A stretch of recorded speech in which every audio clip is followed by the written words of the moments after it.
Okay, we're going to begin our regular meeting tonight. Call to order. If we can, let me read the announcement first. The notice requirements provided in the Open Public Meetings Act have been satisfied. Notice of this meeting was properly given in the new schedule of meetings of the Spotswood Borough Council on December 30th, 2016. The new schedule was transmitted to the Home News Tribune and the Sentinel. It was filed with the clerk of the Borough of Spotswood and posted in the municipal building located at 77 Summerhill Road, Spotswood. Moment of silence and salute to the flag, please. Tonight, before we have our moment of silence, please keep in mind all the people who perished on 9/11, and also keep a prayer going for the people in Texas and Florida, and also for Noreen Genty, whose father passed away yesterday. She is the wife of the fire chief here in town. I pledge allegiance to the flag of the United States of America and to the republic for which it stands, one nation, under God, indivisible, with liberty and justice for all.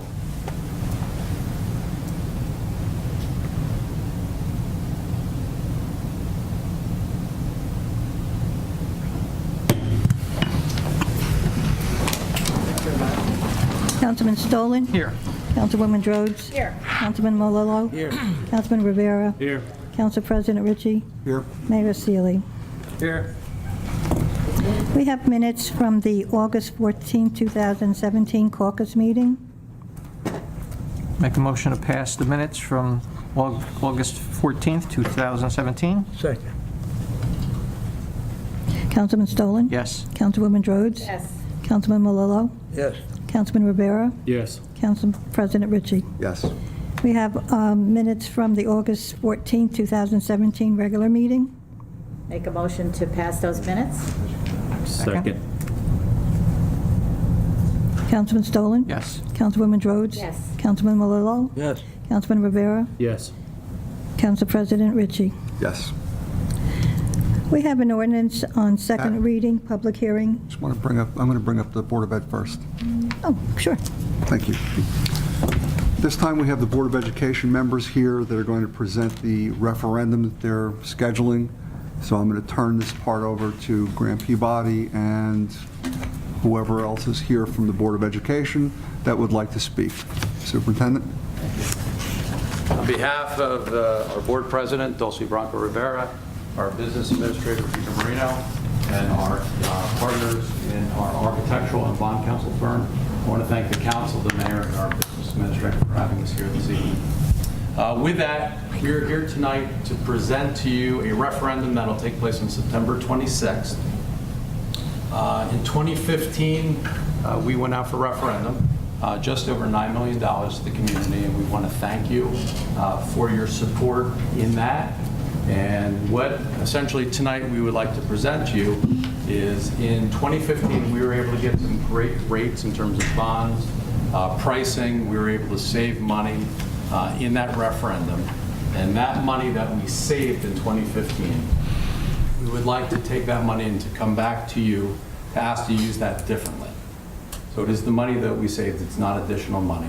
And our presentation tonight will be about that. So with that, we will obviously answer any questions that we have after the presentation.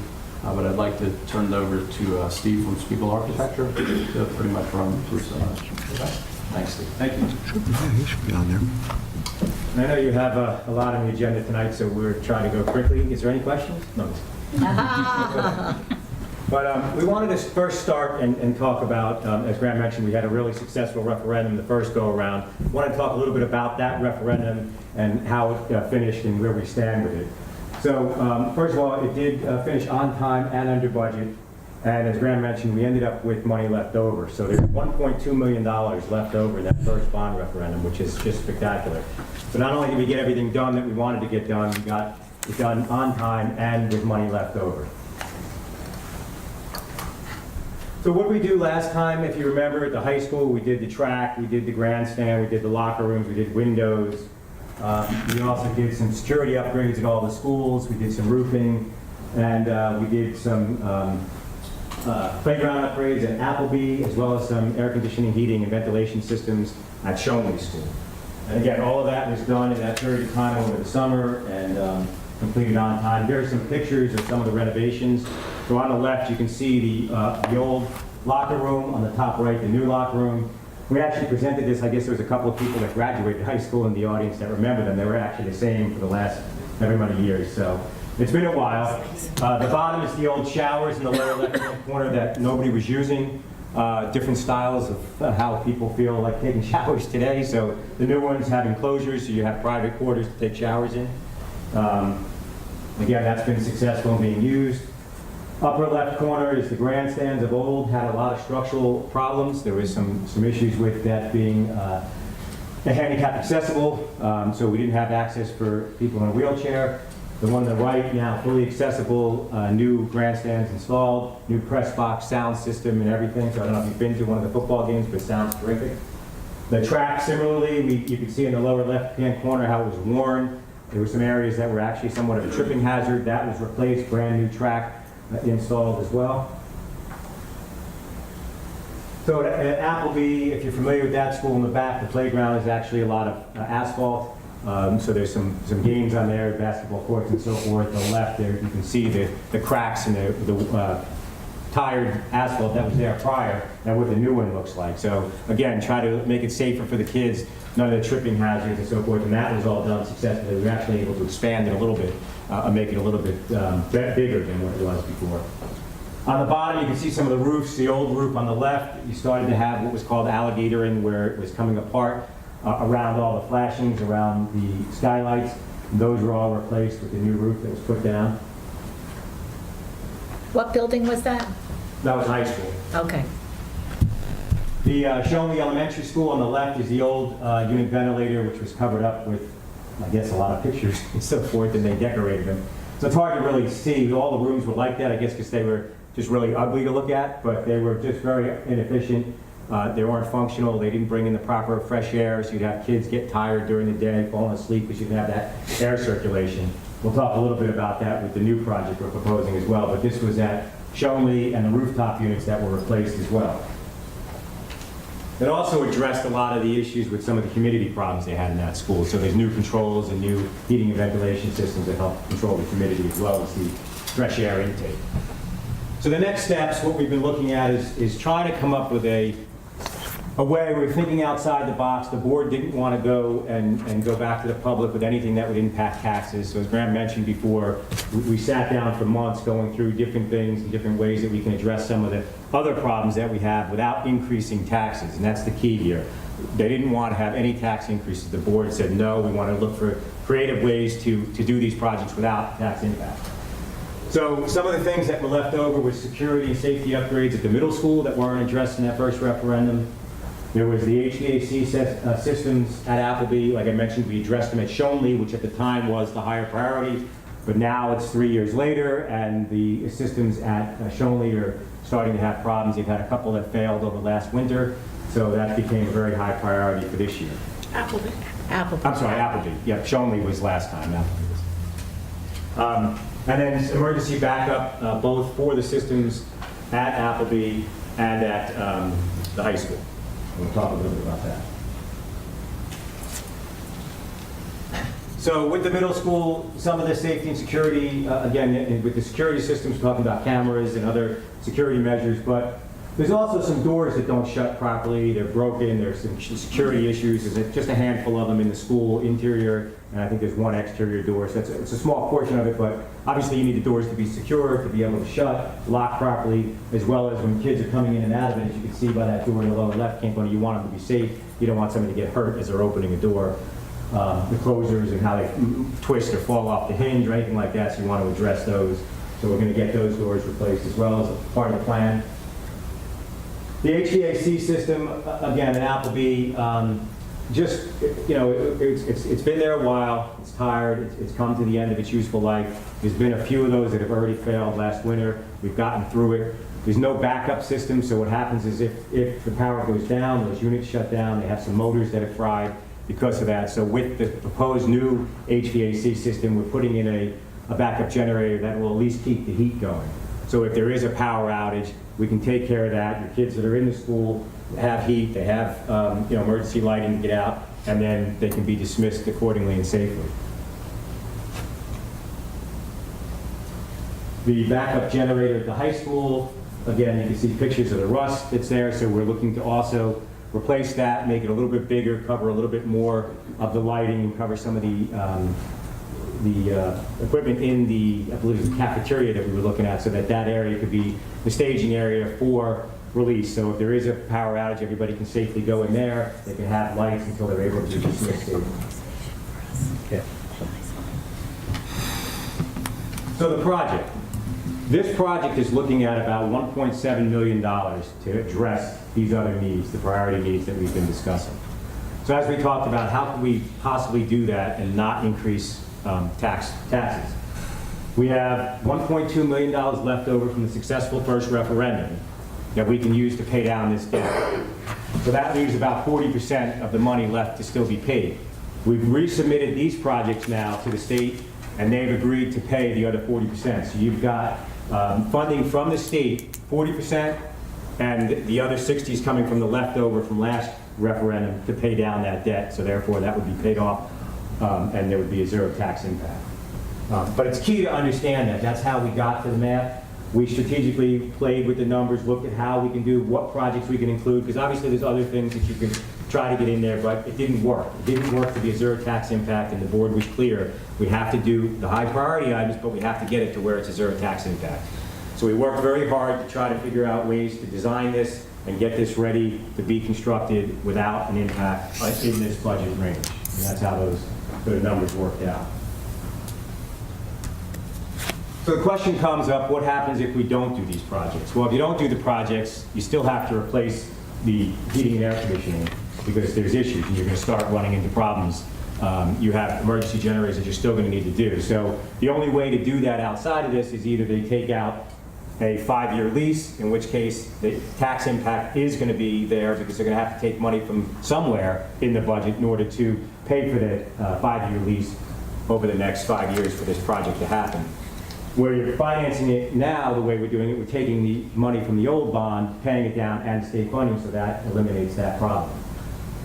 They could also do nothing, in which case, you know, you're biding your time on how long these systems are going to last, and then refund that, put that money to pay down the principal, the 1.2, which would provide a temporary tax relief for the next 4 or 5 years. It's a small amount, but it would provide a slight tax relief over the next 4 or 5 years. The problem with that is we still have these issues. The state's funding the project 40%. They only do that if you go out for referendum, so it's important to understand that. Because we have had people say, why don't we just take the 40% funding from the state and not do this?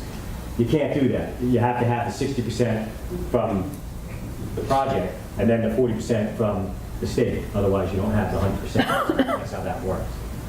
But so financially, for the taxpayers, this worked out to be the best scenario.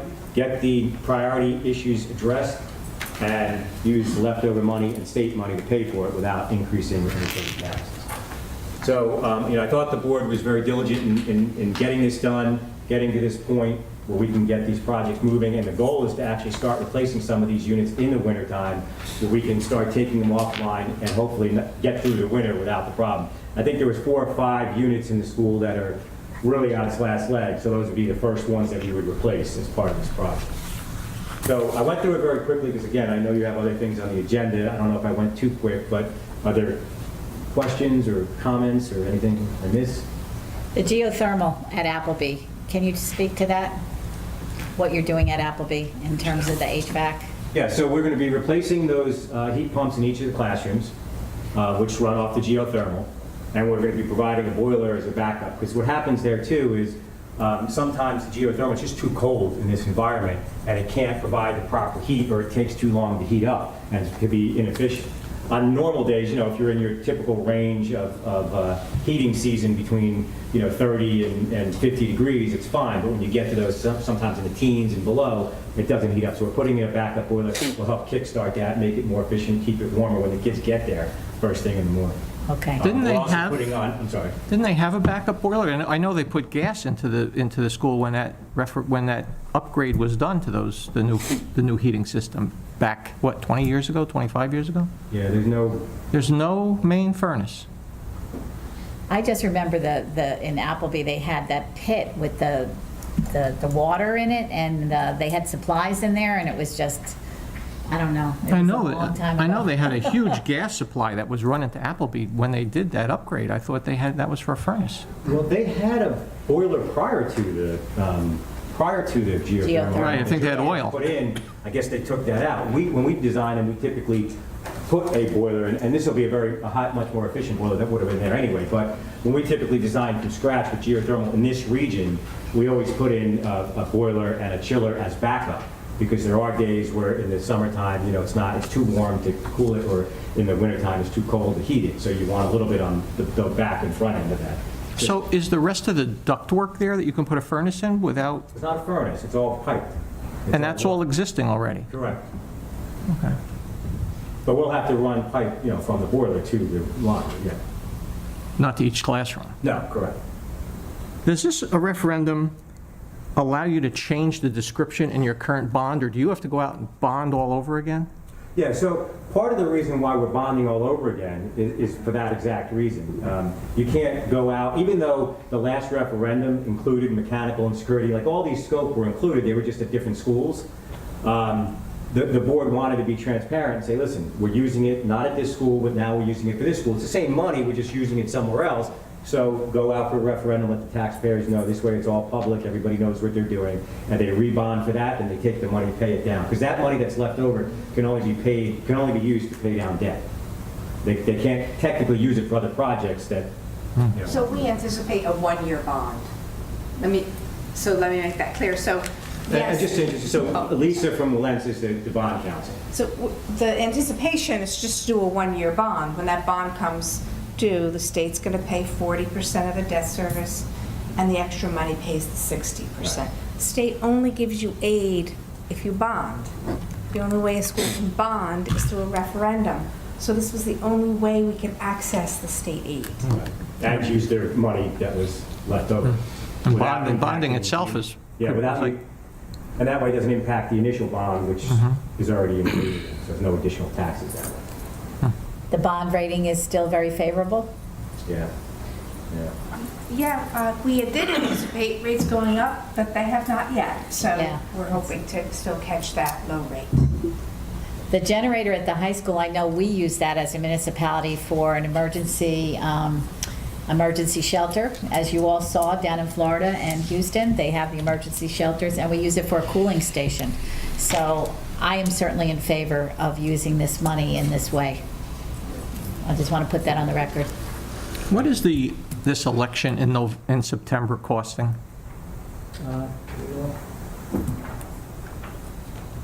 I don't have those costs. I know the municipal clerk does run it. So I guess we could get back to you on that. And that's included in the cost, by the way. Everything, this 1.7 includes whatever that was, and so that's still part of the no tax impact. I don't remember the exact numbers, but whatever we were told at the time was put into this number. I mean, it's got to be 15,000, I would think. I think that's probably a good estimate, but I would hate to say that without. And it's really necessary to do that, not wait till November? Well, because the key was we want to try to get these units replaced in December before at least those handful that are bad, and there's no other way, there's no other money to come up with it, to do it that way. So if we did it in November, we would miss the winter. We don't want to spend money piecemealing the system at Appleby if this referendum will pass and we can just fix it Yeah. the way it should be fixed. That'll let us phase it so that at least that first group can get done in December, and we'll do another group in January, and February, and March, but at least we take care of those first group. Just trying to be efficient. What happens if it doesn't pass? Then we'll have to piecemeal. And then the taxpayers actually are paying 100% for everything, because you don't get the state aid, and, you lose the money that was already there, the leftover, so. Could I recommend that the council, the Board of Education present to the at the senior center? I have reached out to Dawn already to Did get a ya? date. Yes, to get a date to go speak to the seniors over there. She's going to work that out. I have also spoken to Mary Kate. I can't do it in No? Clearwater. Okay, we were going to try to get into Clearwater, but I've already spoken to Donna, so we're going to get Okay, into that. terrific, Dulce, very good. I told her I'd walk the hallways if that's whatever's needed. Very nice. Good. Let me say something. Hey, it's gonna take more than 2 months to do what you gotta do there? Is it more than 2 months? Yes. It's gonna take more than 2 months. Yeah, because school's going on, we have to do it at night, we can only do a couple a night, one a night probably, one room a night. We don't have, like normally in the summer project, it's easier, the kids are out, we can do what we want, but we're trying to do it so there's heat each night, each morning, the next day, there's not an interruption in the heat. That's why we want to start it right away before Yeah. the... How many men you need for that, to get that done? It's less than 2 months. How many men do you need to do the jobs? I mean, I'd have to look at it, if they crewed, they probably have 2 or 3 guys in each room each night, so, if they had however many rooms, they could do more if they had that. But usually they've matted up, they'll have 1 or 2 rooms, 2 probably tops a night. Applebee's got, what, 20 classrooms? I actually don't. It's I think 12, Yeah, 12 or 12. 25 smaller classrooms. They're really looking, most of this work is between the main office and the cafeteria. So that second grade wing is the majority of the work.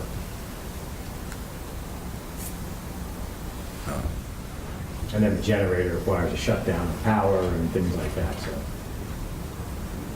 I'm figuring right now, you don't need a generator. I mean, that's more like, if the electric is different, if it goes off. But in the winter, that's well needed. I understand that. Well needed in the part of the winter, it's cold. November ain't that bad.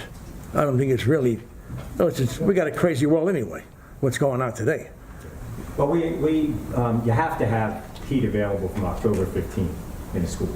So we have to make sure it's there. You can't take it off the line and not have it. Well, it's a catch-22. It's in there, you're right about that, as far as the heat, yeah.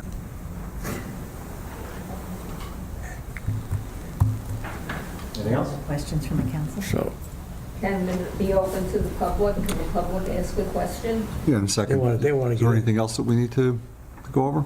I think we covered everything. Okay. There's other- the public they want to, What time? Everybody's fine? anybody else in the What is council? the question that'll be on the ballot? What does it say? Specific question, Lisa? I can paraphrase it, I don't have it right in front of me, but I did write it, so I have a little bit of memory left. It'll ask the voters if the board can spend not to exceed $1.7 million on these projects and borrow $1.7 million, and indicating that the state is paying 40% of the cost. The ballot is prescribed by law.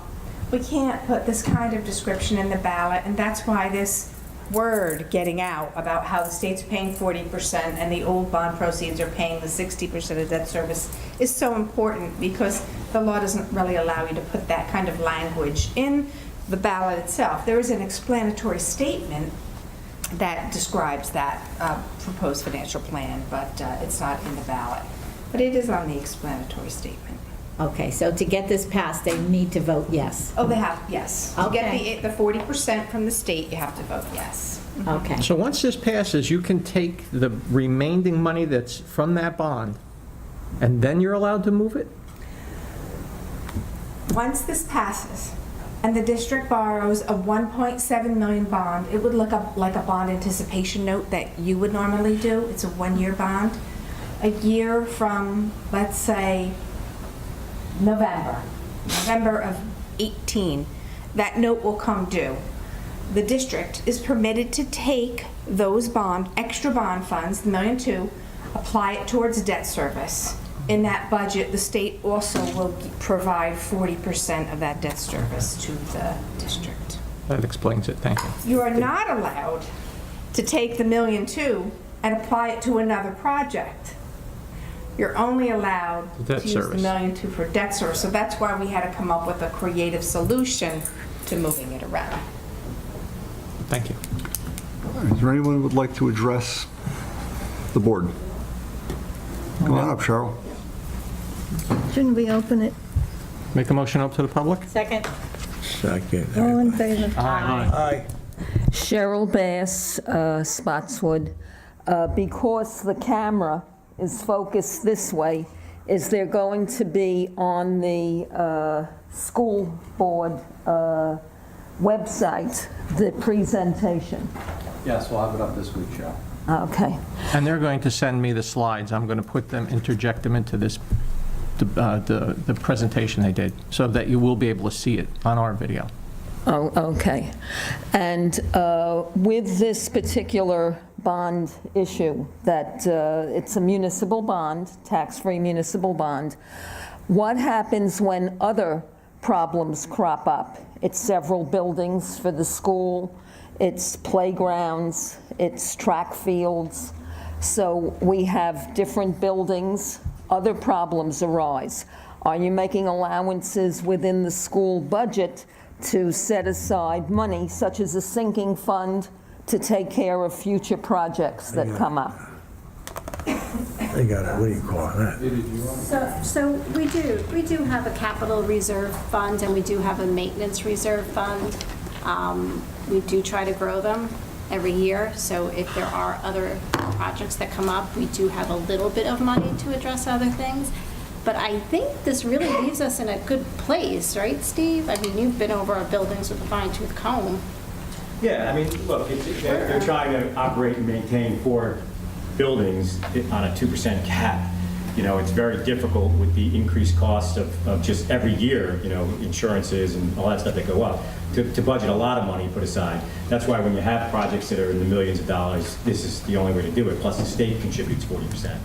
But yeah, if any of the other projects, if there's smaller portions, you know, the district has been good about putting money away to try to save for those other types of projects. Because in speaking about this project, you were saying we're saving the taxpayer money now, and then in the future, you know, taxes would go up. I say go over the budget very carefully and make sure that your costs are not rising, so that you're taking into consideration capital projects that need to be taken care of. Rather, go over that budget very carefully and not just say, well, prices rise. They rise for us as well. We're the taxpayers. We meet up. Well, gas went up. Gas went up. In 1 week, it went up. So we're being hit hard. We're being hit hard. Now, I have been to school board meetings, as you well know, and I have proposed that they cut out the school breakfast, lunch, dinner, plus snack program, as I call it. The mayor in the city of New York, he came up with a new good one. He said everybody's going to get a free lunch. I say if you cut out the food program at the school, that will free up some money for you. That becomes an industry. That's a growth industry, because everybody's getting free food. What your mother makes you for lunch, that's good enough. That's the way it is. Cheryl, can we talk, that's something you need to bring up at a Board of Education. And I will be returning to the Board of Education to propose that again. The food program does not cost, it's mandated by the state, and it doesn't cost us money. The taxpayer is paying No, for it.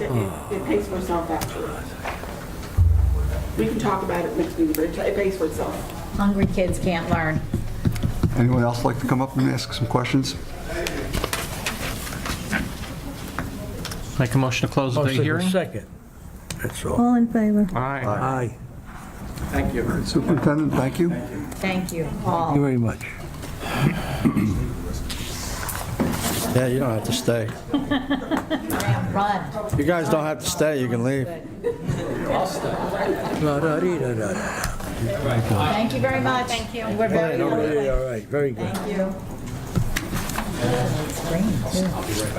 Sure you will. Okay, we're going to continue now with our That's what meeting. they all say. Okay, we have ordinance on public hearing 2017-08A, was posted in a municipal building on August 15, 2017, and advertised in full in a Home News Tribune on August 17th. Public hearing was set for September 11th. An ordinance amending to Chapter 209 entitled Records, subsection 209-7, towing rates and other charges of the revised general ordinance of the Borough of Spotswood, County of Middlesex, New Jersey. I'm sorry. Okay, I make a motion we open this ordinance for a public hearing? Second? Councilman Stolen? Yes. Councilwoman Rhodes? Yes. Councilman Malillo? Yes. Councilman Rivera? Yes. Council President Ritchie. The headphones. Is there anyone that would like to come forward and discuss anything on this particular ordinance? Make a motion to close the public hearing? Second. Councilman Stolen? Yes. Councilwoman Rhodes? Yes. Councilman Malillo? Yes. Councilman Rivera? Yes. Council President Ritchie. Yes. At this point, I make a motion that we move to adopt the ordinance on second and final reading and be published according to law. Second? Councilman Stolen? Yes. Councilwoman Rhodes? Yes. Councilman Malillo? Yes. Councilman Rivera? Yes. Council President Ritchie. Yes. We have another ordinance on public hearing. Ordinance 2017-09A was posted in the municipal building on August 15th and advertised by summary in the Home News Tribune August 17th. Public hearing was set for September 11th. An ordinance amending Chapter 46 entitled Animals, Article 1 entitled Dogs and Cats, amending subsection 46-7, impounding and destruction of certain dogs and cats. 46.7E, impoundment fee of the revised general ordinance of the Borough of Spotswood, Town of Middlesex, State of New Jersey. Make a motion, we open this ordinance for public hearing? Second. Councilman Stolen? Yes. Councilwoman Rhodes? Yes. Councilman Malillo? Yes. Councilman Rivera? Yes. Council President Ritchie. Yes. Is there anyone that would like to come forward and discuss this ordinance? About the animals? Yes. About the animals, yeah. How much are the animals costing us now? Because they're saying $4 per day, but there's not an aggregate figure for the year. Are the animals costing us a tremendous amount of money? I'm not too understanding. The $4 a day is for the resident whose animal is Taken. Yeah. That's setting that rate. And state sets that $4 a day. State sets it, Yes. okay. Yeah, because I'm not too familiar. Do we have a lot of animals running around that they get impounded? Is Yes, this we do have a lot of, if I may speak, we do have a lot of animals that are picked up by our animal control and then are taken to Woodbridge, which is where our kennel is. And there's fees for them to hold them in the kennel. There's fees for them to redeem them, and it's running approximately $175. So what we did with this ordinance was take out a monetary amount, and whatever the bill comes from the impoundment is what the person would have to pay to redeem their animal. What if people can't afford their animal, and that's why they let the animal go loose? Then the town has to pay for it. But they That's don't a get big their animal back. That's a big expense, because I'm not too familiar with Well, the this. expense was less, but then we were getting billed $175. Right, We were only collecting $85. right, So the town had to pay the difference. right. So we're trying to make it fair because we have East Brunswick Animal Control, and we're matching their animal ordinance. Okay. People are going to be pet owners, they have to be responsible. Right, that's where it has to be. I think when the people become the pet owner and they get rabies shots, or they come and say that, this animal is mine, they have to be responsible and show that they can properly maintain and take care of the animal, that it won't be getting loose and going astray, that they have to take care of the animal. They'll learn quickly when they have to pay that much to get them back.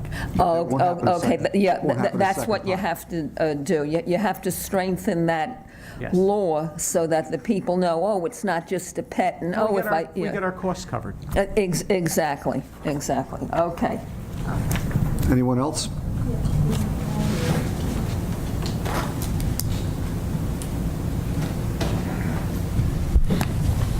Hi, Colleen Ronco. I live on Manalapan Road in Spotswood. With respect to what the woman was just saying, my concern with the $175 fee, although that's what it's costing, and I understand that because I do this quite frequently. I happen to be a friend of Heather's from the ACO from Woodbridge. when somebody loses their animal, especially in a 55 and over community where they're on a fixed income, to ask them to pay $175 to get their animal back is a little, it's steep, especially if you're on any kind of a fixed income. If you're only getting $1,200 a month, you're going to take nearly 10%, more than 10% of that to pay for an animal that got out. I mean, people's animals do get out from time to time. Doesn't matter how responsible an owner you are, they have a tendency to get out. I mean, I had a cat that got out the other day. You know, it was completely, thank God she didn't leave my backyard, but I mean, it does happen. And to $175 to get that animal back is a little bit steep. I don't know why they're charging you $175 to house an animal over in Woodbridge. I mean, you should have a contract that states that you're getting a certain amount of quarterly pay anyway. You're paying them a certain amount. It's only $4 per day that they can charge you. So if, for instance, my animal gets out and my animal is in the shelter for 7 days, which they have to hold it for 7 days, the most that the shelter can charge you, that Woodbridge can charge you, is $28. So I don't know where this $175 fee is coming in. I mean, I can see if the animal has to be vaccinated for rabies, it's not up to date on a rabies shot, and they have to give it a rabies shot. But $175, I don't even know if you can legally charge that. It's only $4 a day that you can charge. So We also have to pay for the animal control officer to come out. We have to pay them hourly. that should be in your quarterly contract. There is in the contract, but still, it could be 4 hours for them to catch the dog. Okay, but Could be a you're- weekend. Right, A but you weekend should be is paying more that for, prices. that should be in your quarterly contract. So you're paying a flat rate to East Brunswick to come out here and do your animal control, which should be like $1,700 a quarter. It's Monday through Friday also. We have to pay extra when they come out, when they're off duty, like at night or on the weekends. Okay, so still, I mean, that's a whole different story then, but that fee is part of your taxes. I mean, that's part of what you're paying for. You're paying for an animal. I mean, you have to have an animal control officer no matter what. We do. So I'm still not understanding the $175 fee. I mean, if my animal goes missing, my dog gets out and my dog goes missing at 11 o'clock in the morning, and, you know, 11:30 the dog gets picked up, 12 o'clock I'm in Woodbridge picking the dog up, $175, the dog wasn't even there an hour. I mean, you legally can't charge more than $4 a day to the person whose animal it is, and that's state mandated. That's rate in 823. So again, I don't know where the breakdown is on the $175, but I will be Oprah requesting because I want to see exactly where the breakdown is. $175 is ridiculous, and you're asking especially little old ladies and little old men over in Clearwater to pay $175, which in some points is going to be a matter of whether or not they can get their animal back or not. And I think that's crazy. Pat, the ordinance doesn't say 175, The ordinance doesn't correct? say $175. It goes according to what we have to pay for Woodbridge, what we have to pay. And that $4 is their charge. But if we have to pay that because someone doesn't come and pick up their animal, the town has to pay for that animal. Okay, but So you only have to pay for a maximum of 7 days. Right, but I'm just quoting 175 because that's what we've been charged through our animal control. It's not listed in here, so it could be less. It's not listed, that we took. Okay, that then there out. needs to be a breakdown. So if you're charging $4 a day, the maximum that Woodbridge can charge you is $28. After that, on the 8th day, the animal becomes part of If Woodbridge. they have to treat them, if they're sick, if they have to give them medicine. Okay, but that's a whole different story. That's not what you're saying. You can't blanketly state then that it can be a certain amount of money. You're going to have to say, Ordinance doesn't. It says, "Any person whose animal shall be picked up by animal control officer or a police officer shall be required to pay all expenses incurred by the borough by reason of its detention." okay, so that's different than what the way it was coming off. It was coming off as though there was a flat fee. So that's my concern. I'm just concerned for people that are on fixed incomes. I don't want to see an animal wind up in a shelter because, you know, Mrs. Smith can't go down and get her dog because it's a matter of eating or going and paying $175 to get her dog back. Okay, thank you. Anyone else? Make a motion to close the public hearing? Second. Councilman Stolen? Yes. Councilwoman Rhodes? Yes. Councilman Malillo? Yes. Councilman Rivera? Yes. Council President Ritchie. Yes. Got to pass it. Make a move that this ordinance be adopted on a second reading and published according to law. Second. Councilman Stolen? Yes. Councilwoman Rhodes? Yes. Councilman Malillo? Yes. Councilman Rivera? Yes. Council President Ritchie. Yes. We have another ordinance on second reading. This is a public hearing. Ordinance 2017-10A, an ordinance amending and supplementing the salary ordinance of the Borough of Spotswood entitled An Amendment to an Ordinance Fixing and Establishing the Salaries and Wages of Certain Employees of the Borough of Spotswood, County of Middlesex, State of New Jersey. Make a motion, we open this ordinance for a public hearing. Second? Second again. Councilman Stolen? Yes. Councilwoman Rhodes? Yes. Councilman Malillo? Yes. Councilman Rivera? Yes. Council President Ritchie. Yes. Is there anyone that would like to come forward and speak on this ordinance? Make a motion to close public hearing. Close it. Second. Councilman Stolen? Yes. Councilwoman Rhodes? Yes. Councilman Malillo? Yes. Councilman Rivera? Yes. Council President Ritchie. Yes. Move to adopt this ordinance on second and final reading, have it published according to law.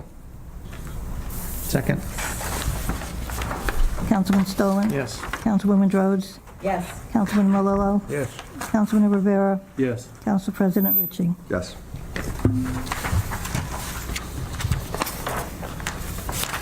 Okay, we have resolutions under consent agenda. Council President and council members, I need a vote to adopt the resolutions 135 through 141. Make a motion to adopt the resolutions under the consent agenda, 2017-135 through 2017-141. Second it. Second. All in favor? Aye. Aye. Okay, at this time, comments from council? Yeah, John? okay. What do we do now? All right, Shawnee has their principal, Jennifer Aspercolis. She was a teacher for 8 years in Appleby, fourth and grade teacher. Great pick by the Board of Education. And I would say that, it's a great pick. Jennifer Aspercolis, class act lady. I want to mention this now. I can mention it now, right? Fire truck. They want that 107 ladder and the capital improvement, the budget there. 107 ladder, fire department. They deserve it without a question. Third floor is a long way with the trucks they got. They can't reach. They can't reach the top, hit the top of the roof. So they will need it. The sooner the better, I would say. You got homes that are from the curb to they're extended in on Crescent Avenue and many other areas throughout the town. That ladder's got to reach. You know, we have to get moderate here with this. You know, what they got now is what they got, but they need this ladder. They got to have it. And I would say the sooner the better. Don't put it on a back burner and get with it. Mr. Mayor, I'm looking at you. I mean, come on, you got to get it done. It's got to be done, and that's it. Get it out of the way. Everything's got to come. You can't just hold things back. I know we got other things, ground in the ground, and this, and the streets, and yes, they all got to be done. But this has got to be done. And once you get this out of the way, that's good for another 25 years.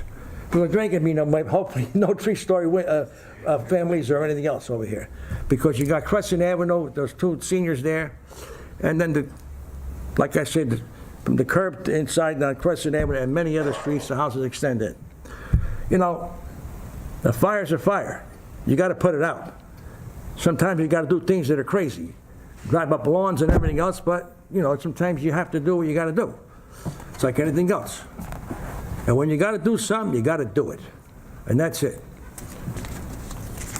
I'm with you, Mr. Mayor. You know, I'm your buddy. We'll be talking about capital improvements in our budget for 2018. All right? That's not too long. It'll be around the corner. It's right there.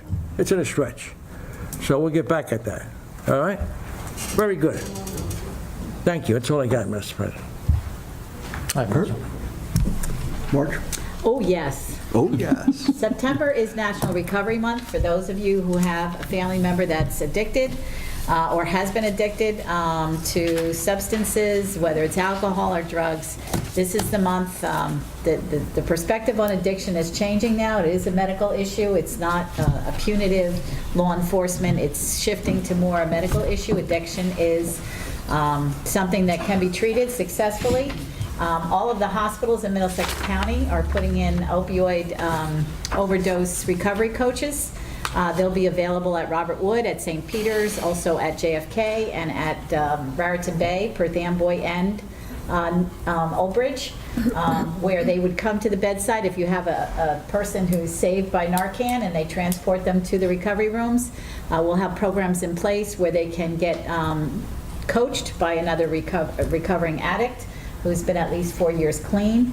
There's all protocols set up to help them to be navigated into treatment. So this is something that every family has. I know I've experienced it in my family, and I hope that you know that there is help out there.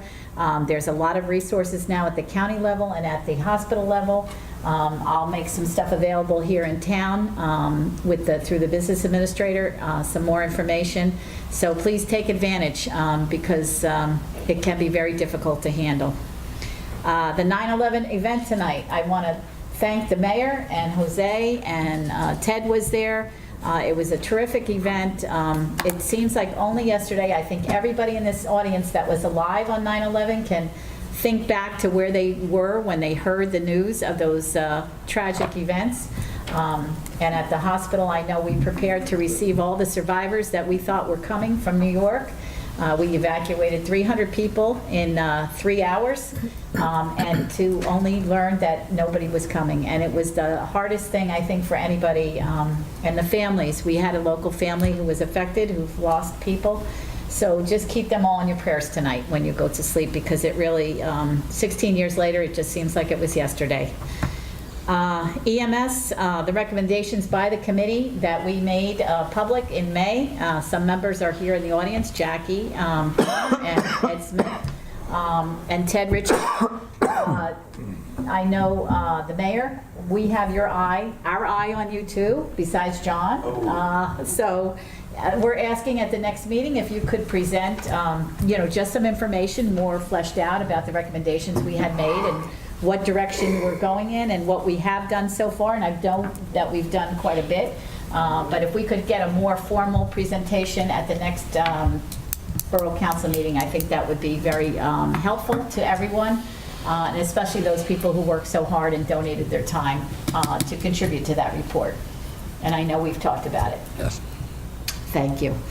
The EMS collections on 8:30 and 8:31, and I'm looking at you, Adam Sabatino. You were there. Jose, tireless efforts by the fire department, by EMS. Dave, our EMS director, was there. Alex Lasher, the list goes on and on. Noreen, Pete Genthy's wife, Pete Genthy was there. Mary Kate? Huh? Mary Kate. Mary Kate was there. Oh my God, yes. Truly, there's unity in community, right? We came up with that logo that night. But really, getting together to help those victims in Hurricane Hugo, at that point, Florida hadn't been hit yet. It was amazing. People were just running in and dropping off things, water bottles. Harvey. Hurricane Harvey. What did I say, Hugo? Oh, sorry. So many. And I'm one of those old people, so it was Hurricane Harvey was devastating, but I'll tell you what, this community rallied. The idea was put forth to collect. They were tireless from, 8 a.m. to 10 p.m. at night? You were collecting and transporting? Quarter to 12, almost. And Jose, how much did you collect? Because I know you have those figures. We did a total that went on the truck was 28 pallets, 7 feet high. Went to Houston, Texas. Also, we had 6 extra pallets behind, in which we transported them over to Perth Amboy. Perth Amboy took them down to Houston for us on their truck. They had room on their truck. And they escorted the truck down there. So I want to say So- thank you to all of you volunteers that contributed, all of the citizens who dropped the stuff off, because they couldn't have transported anything if you didn't drop stuff off. And I stopped by both nights to say thank you to the volunteers that were there on site, and it truly was moving. There is pictures on the police Facebook page. I took some pictures too, and really thank you on behalf of the citizens of Houston for stepping up for them. And I know, if something happened to us, it's nice to know that Americans step forward and do what they need to do to help their fellow citizens. EMS building, we are moved in. I just want to say thank you to the landlord at American Way. For a couple years, we didn't even pay any rent. And actually, this is 6 years coming? How many years? 6. 6 years till we found a home, but we're in a home. And We're back home. Yeah, we're back home after 6 years journeying through the desert. But thank you to the landlord of American Way, and what's his name? The landlord? Gillette Enterprises. Gillette Enterprises, for letting us park our rigs there and provide services to the citizens of town for the past 6 years. So please send him a letter of thanks from us, from the borough, because half that time we did not pay any rent. He actually gave us that space for free. The senior center is having a Medicare presentation. Open enrollment for Medicare is really important, and that's coming up on October 25th. We'll have some refreshments. So those of you who are at the age, like me, that are into Medicare, it's just good to know what you got to pick for next year. And the Spotswood Education Foundation, we handed out 10 grants on the back-to-school day for the staff. If you don't know, Spotswood Education Foundation raises funds to do grants in the classroom. And we've given out 78 grants for a total of $80,000. And we gave 10 grants this year. There was 23 grant applications, and I see the superintendent here. He had some nice words to say about the organization. And we work hand in hand with the PTA to provide for the children. So it was a wonderful ceremony, and Graham, thank you for hosting us at Back to School Day for the staff. And that's it for me, so thank you for asking. Was that? I'd just like to thank everybody from Emergency Services for the day of the donations from 8 o'clock till almost quarter to 12. I'd just like to thank ShopRite, International Papers, Elks, I think it was, from Millstone. Jamesbury Elks. Okay, Jamesbury. Again, I know I'll miss people, but I want to thank everybody. We collected a lot of water, diapers and all that, and they're using it down there. And dog food. And dog food. And cat food. They're using the stuff down there. Once the truck got there, it got shipped out to all the other residents that needed it. So it went very quick, it went out. And they were surprised. So again, thank you to everybody that was there. And that's it. Yeah, it is. I'd like to just mimic what everyone else is saying. Police, fire, EMS, all the people who gave their time out there for those 2 days. I'd like to just extend a round of applause to them.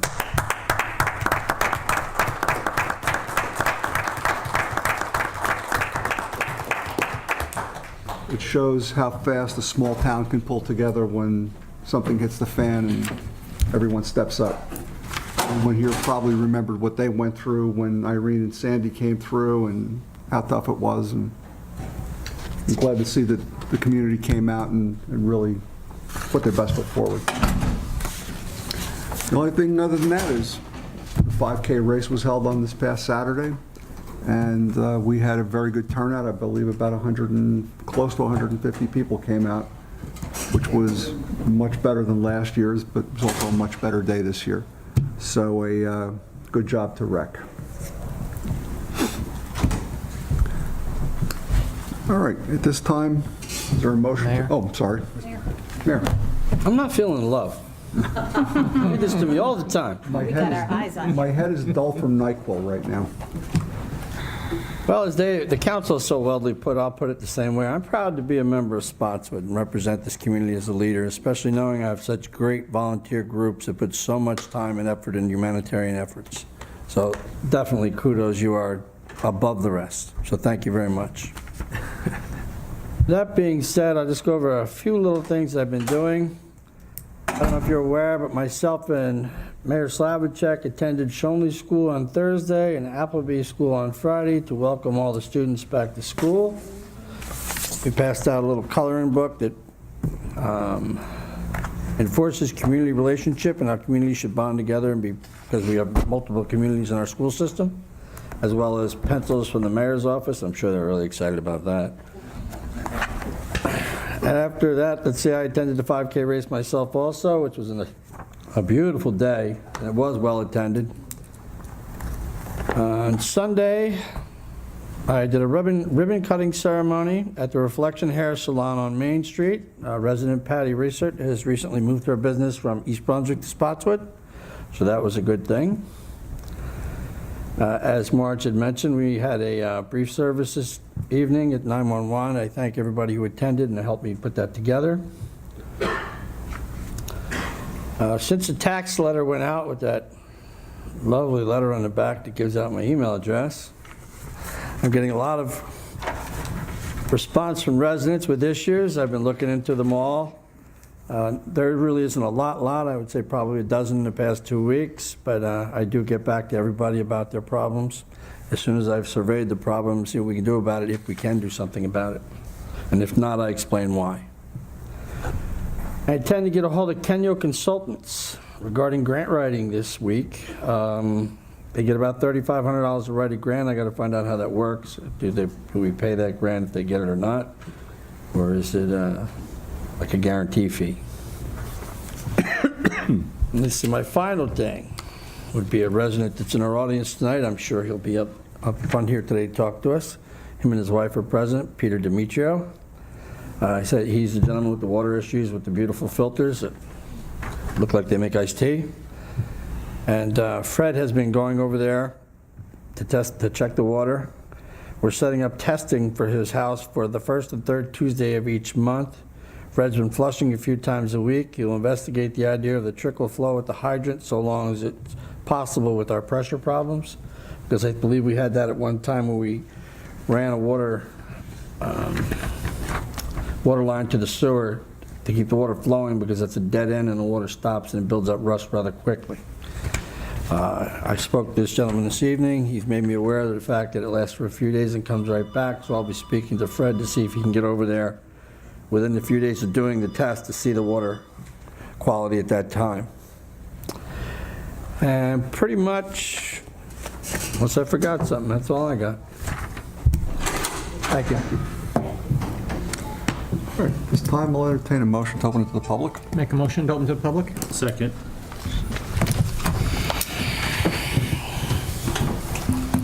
All in favor? Aye. Aye. Good stuff. Now I'll just slide over there and make sure the tape's still going. Is there anyone from the public that would like to come forward and discuss any issues whatsoever? My best. Wow. Did my best. Thank you. Hi, I'm Debbie Santinello from Kane Avenue in Spotswood here. Something recently came to my attention that there was some discussions that Kane Avenue may become a one-way. I live directly across the street from Shonley School. So to me, this is a concern because I have 4 cars in my residence, and it was told to me, I don't know if this is, if it's true, I don't even know for sure, but that there would be only right side of the street parking. Of course, I'm on the left side of the street, so it's a little concerning to me. I know it's havoc there in the morning for 15, 20 minutes, and then again in the afternoon. But to create a one-way would be, to me, would bring the property value down of the home, and it would be really inconvenience. My husband is handicapped, he has problems with his knees. If there is a snowstorm or something, we need to park the cars in the front of the house, he wouldn't be able to get out.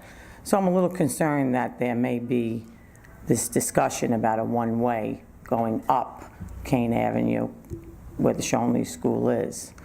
So I don't know if this is something that the town is thinking about doing.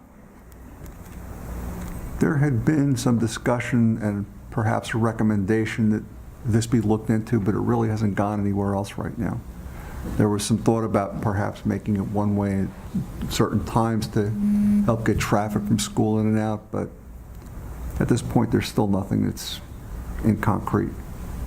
Well, I hope it stays that way.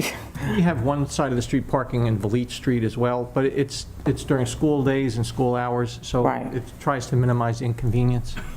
Only during school hours, right, but it wouldn't, but it wouldn't be a one-way street though. If it- As Ted said, they're investigating ways to try to alleviate that problem, but if we do one side of the street parking, I would imagine it would be something like we have at Appleby on Valete, where it's only during the drop-off and pickup times.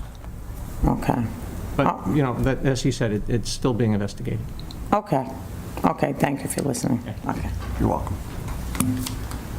Would anyone else like to come forward and speak about anything? That mic.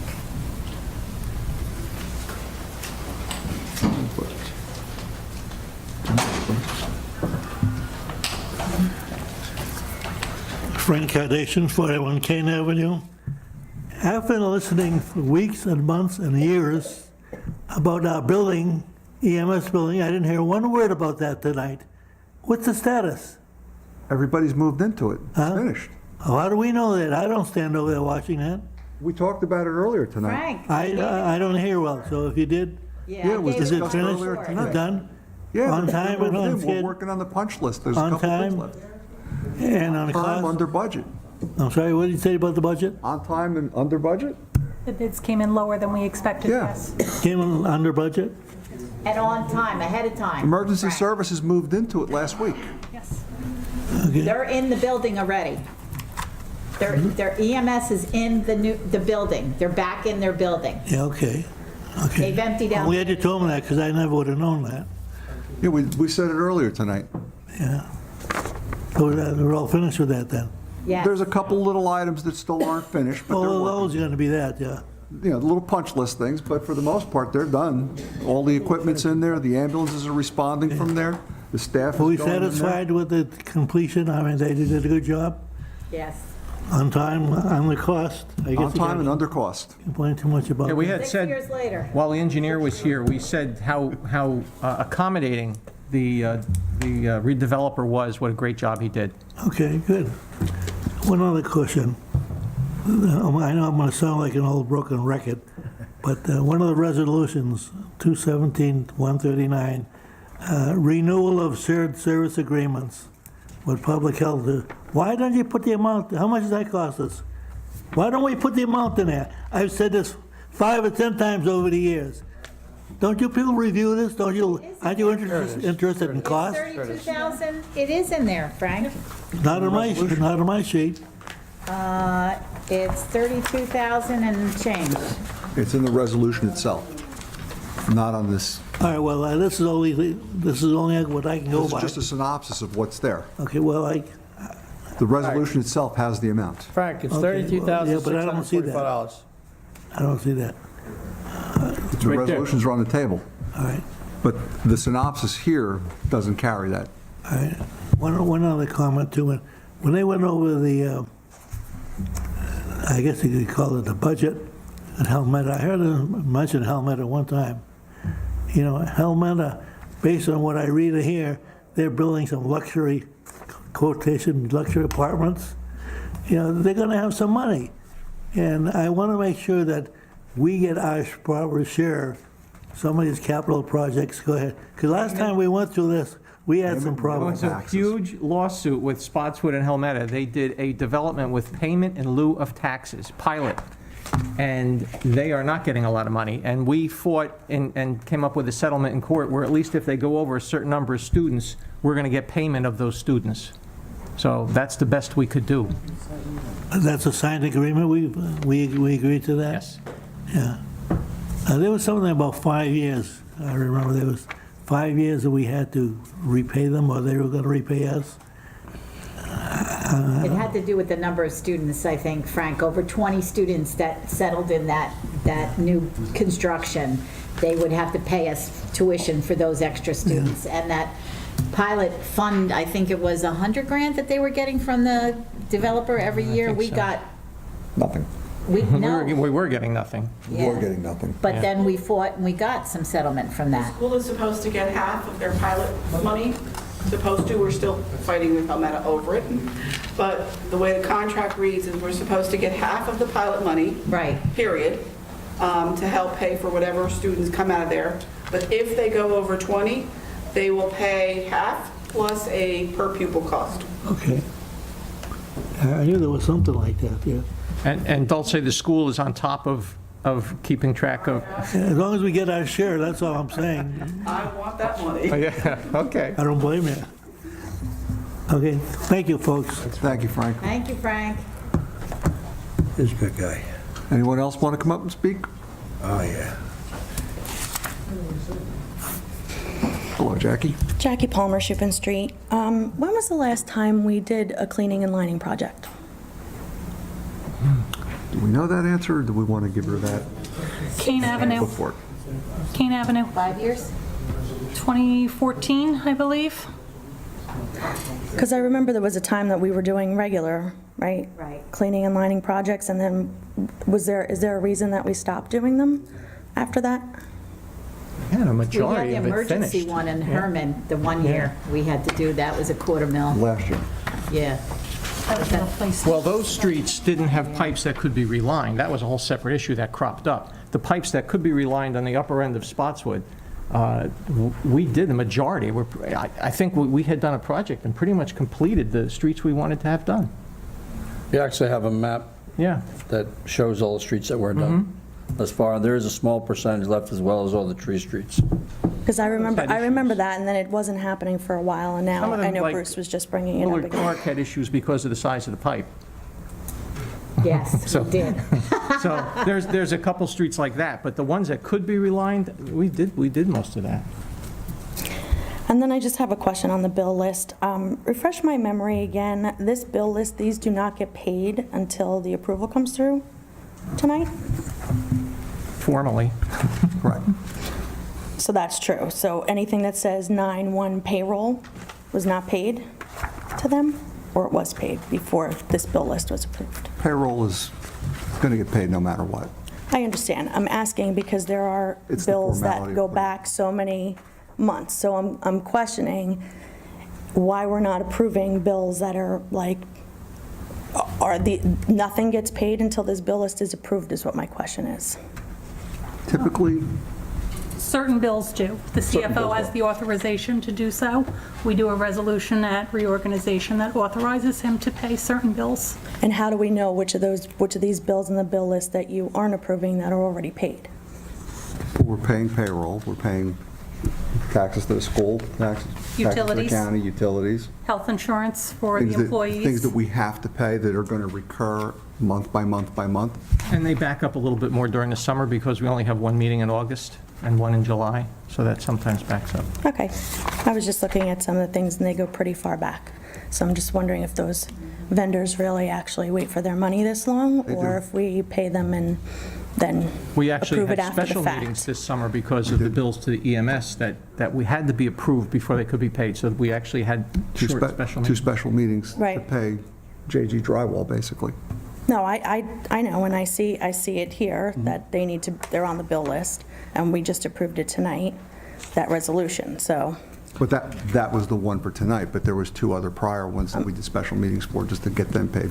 Okay, thank you. Jackie, also, I know this from my own business as well as you probably do. A lot of people don't turn in their invoices timely. So the longer they take to turn them in, the longer it takes us to process them. So it may say, like for an example, 1917. Well, if they didn't turn that thing in until recently, then that's why they're not getting paid. Right. No, I was just looking at some of the ones like for food that we've paid for, like to Villa Borghese, things like that. I'm pretty sure we probably pay them pretty regularly and we don't wait. But maybe we do. That was what, yeah, I just am looking at this list and it's pretty extensive this month, so.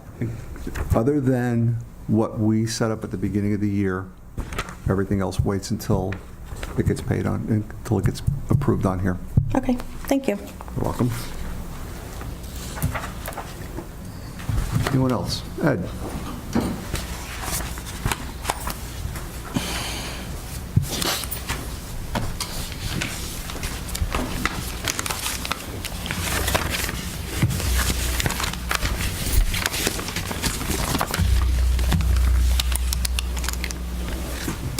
Good evening. Edward Smith, 395 Old Stage Road, Spotswood. First of all, I need to know if these questions and discussion needs to go to closed session because it deals with personnel issues. What question? Well, do you want me to go through them? Or do you want to? But what do you, just a quick. I want to question things about personnel. We're not permitted to discuss personnel matters. Oh, yes, because it's public. It was made public.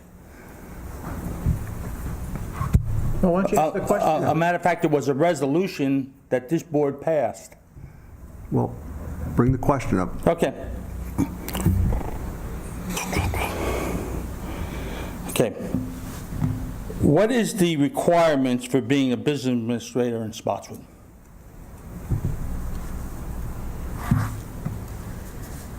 We have the specs for the position here. Not in front of me. No, I don't. We'll get back to you with that. Okay, well, a lot of it's contingent on that, so maybe we'll bring it up at the next meeting. Okay, but that's something that we can get back to you with. Okay. I'm not sure exactly what all the requirements are. Would you want me to continue? I'll gladly continue. Go ahead. Okay, it's my understanding that the business administrator was given a 2.5% raise in January of 2017. Correct. Okay. In September of 2017, I take that back, that was probably August of 2017, at our last meeting, resolution number 2017-134 gave her an additional increase of about 10%. Okay. Correct? I'm not sure of the percentage, but you're okay. You're in the right spot. And it's her current salary is somewhere in the vicinity of 110 grand. Approximately, yes. Okay. Okay, I want to bring that up, okay? Also, the same evening in a regular meeting, okay, there was a resolution 2017-133, and that resolution was for ratification of the United Food and Commercial Workers Union, Local 888, for a period of 3 years commencing on January 1, 2017 through December 31st of 2019. And my question is, what employees are they? Those are employees in Public Works. Those are staff in the offices. Those are dispatchers in the police department, clerical staff in the building. Okay, and my question is, were they given 12.5% increase? No, they were not. Okay. And my other question goes back to May of 2017. Marge touched on it this evening at the meeting earlier, about the EMS, okay? And in that proposal, there was a proposal to increase salaries of the EMS workers to $14 and $16, depending on if they were EMS worker or a supervisor. Okay. My question is, whatever happened with that proposal? Okay. And also, since that was made public, although it was not passed, as a matter of fact, it wasn't even reviewed, okay? But the word was out there, okay? We've been struggling to keep ESM workers in the past, okay? And nothing was done with that. Is this board, okay, and the mayor's office aware of something called temporary emergency appropriations? What is your question? My question is, why couldn't a temporary emergency appropriation done for that? Rather than have these people that we're trying to keep, right, on board, and the last I heard, and I don't know if it's a rumor, but supposedly there was no money, and it's gonna come up in January, but you're gonna stretch them out when the proposal was, or the presentation was made, okay, for some 7 months. We're 3 months away from a new budget cycle. Go ahead, I'm listening, 3 months away from a new budget cycle. Good. Everyone that got an increase in here was given an increase within the proper scale that's specified in the ordinances. There was money set aside for certain people's increases. There was never any money set aside to deal with the EMS. Our CFO said to us we couldn't afford to do it, that we have to wait until January. That's what we did. We're going to, come January, we're going to follow through what we said, and we're going to look at raising the EMS numbers. We're keeping EMS, we've committed to that, but the money to do it now didn't exist. And that's going to be effective January of 18 if it goes through? When we start dealing with them in January. Right. Correct. There's going to be no retro for that? No. Okay. No. Good job. And they're union too, so we have to deal with the union. Good job. Thank you.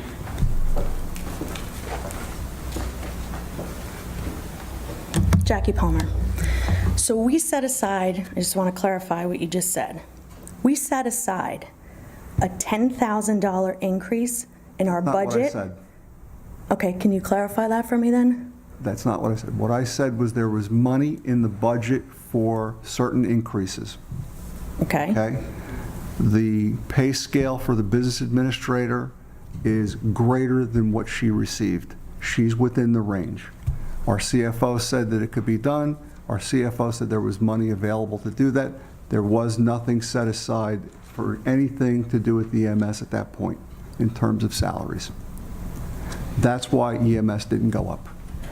So my other question, so that last month that Ed just brought up, the other contract that you guys had negotiated, what was their increase? For the food workers that aren't really food workers, whatever that contract was. Well, the union covers everybody. The chemical food workers, It's just because that goes together, chemical and food workers that aren't even chemical and food workers. I believe everybody was somewhere in the 2% range. I heard it was 1.25. Well, and It is 1.25 for the first year. 6.25 for overall, the whole contract, but the top was 1.25, 1.5, and 2. Okay, that's an administrative function. I read about it after it's done. I'm just asking because you guys passed it. We passed it after we reviewed it. And that contract, yes, gets negotiated, but you guys vote on it, right? So I think what people really want to understand is why there's such a disparity for one person who gets a 12.5% raise in 1 year, and the chemical worker, or whatever it is, right? The rest of the people who actually come to work every day also, who get a 1.25%. That's a huge negotiated. disparity. It's just interesting. It's negotiated. That may be, but that's interesting. It's negotiated. And I agree with Ed. Good job. Thank you. Anyone else like to speak? Make a motion to Close the public portion? Yes. All in favor? Yes. We do have a closed session.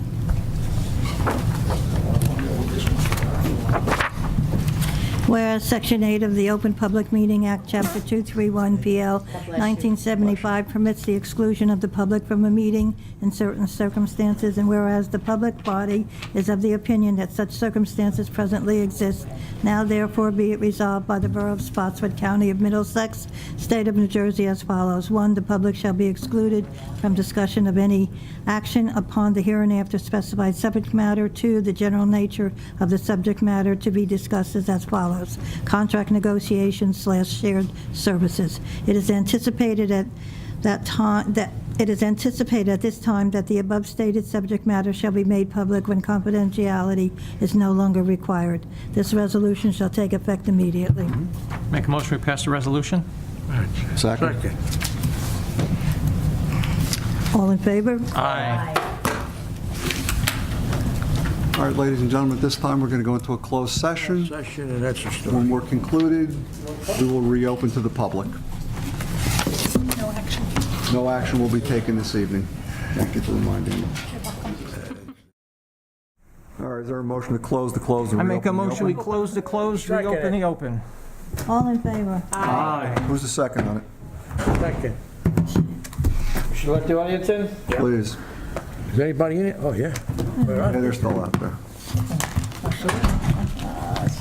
Bring them in, make a motion to adjourn, and it's we're done. We're on tape. They're gonna throw rocks at us, watch out.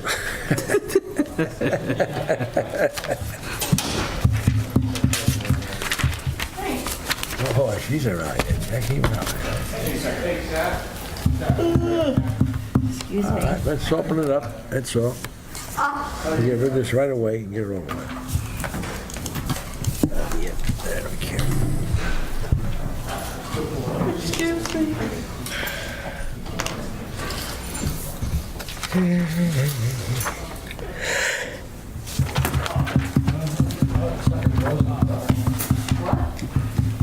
Boy, all out there, my God.